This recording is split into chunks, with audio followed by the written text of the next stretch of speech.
Welcome back to my channel Manisha's blog. Alipurduar জেলার ছোট্ট একটা গ্রাম থেকে আমি মনীষা তোমাদের সবাইকে অনেক স্বাগত ভালোবাসা জানিয়ে আজকের ভিডিওটি শুরু করছি। তো ভাই এসছে কালকে বাড়িতে ছুটিতে আর কি, সেজন্য আজকে হঠাৎ করে প্ল্যান হলো যে পিকনিক খাবো।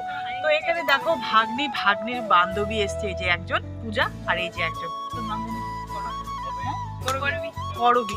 তো যাই হোক, এদিকে রিয়া আছে, এদিকে আমার ছোট যা আছে, মেজো জাস, ছোট জাস, মেজো জাস অ্যান্ড বড় জাস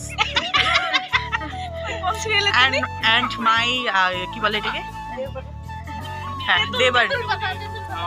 তো চলো আজকে পিকনিক খাওয়া হচ্ছে, কি কি হবে অবশ্যই দেখাবো। তো দেখতে থাকো ভিডিওটা, আশা করি ভালো লাগবে, খুব ইন্টারেস্টিং হতে চলেছে।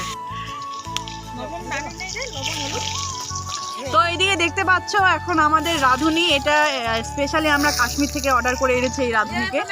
তো যাই হোক, এই যে এখন আলু ভাজা শুরু হয়ে গেছে এখানে, আর বড় ছেলে এখানে আছে, ছোট ছেলে ঘরে আছে।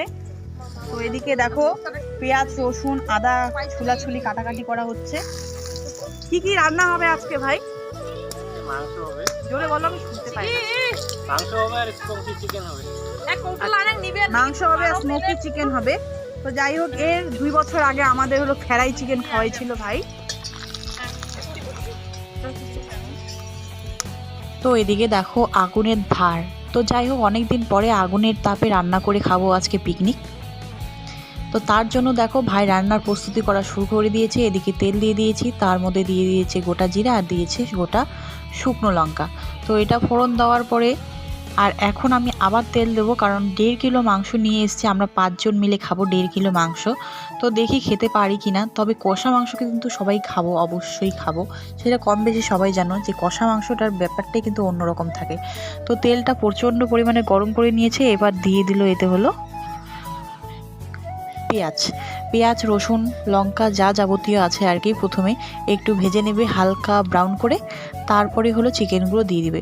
তো চলো আগে বলবো না, শুধু দেখতে থাকো, আশা করি তোমাদের ভালো লাগবে।